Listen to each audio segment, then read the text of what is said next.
সোজা রাস্তাপথে চলার সময় হঠাৎ করে ট্রাক নিয়ন্ত্রণ হারিয়ে প্রাণীর সাথে ধাক্কা লাগেন। ঘটনাস্থলে একজন নিহত এবং 2 জন আহত হয় ট্রাকের ভিতরে।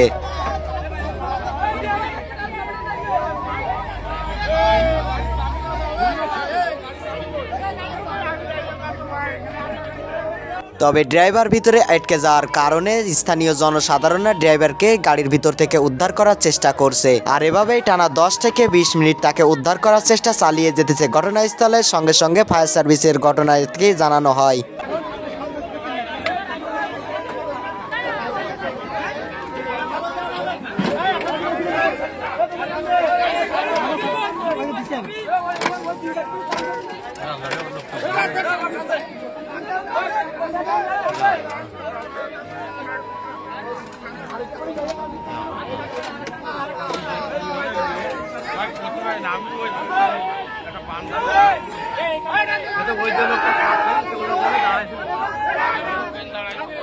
তবে ফায়ার সার্ভিসের লোক হাজির হওয়ার আগেই গ্রামবাসীরা তাকে উদ্ধার করে ফেলেন ট্রাকের ভিতর থেকে এবং সঙ্গে সঙ্গে ফায়ার সার্ভিসের লোক কিছুক্ষণের ভিতরে চলে আসেন ঘটনাস্থলে। কিন্তু তখন ড্রাইভারের অবস্থা আশঙ্কাজনক ছিল। তবে ড্রাইভারকে সঙ্গে সঙ্গে সেখান থেকে হসপিটালে নেওয়া হয়েছে।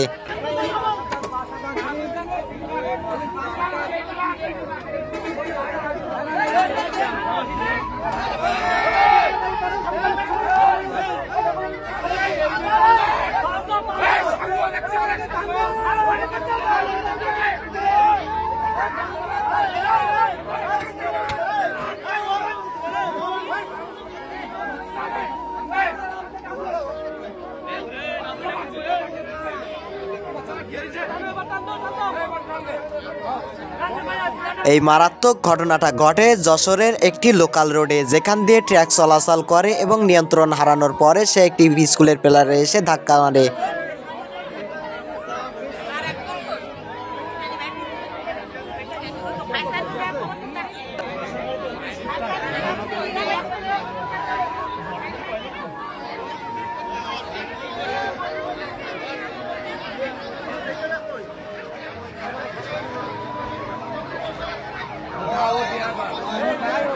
গাড়িটা সরাসরি ধাক্কা লাগার কারণে গাড়ি একেবারে দমড়ে মুচড়ে গিয়েছে এবং ড্রাইভারের পাটা তো সেখান থেকে কোনো রকমভাবে বের করে জনসাধারণেরা।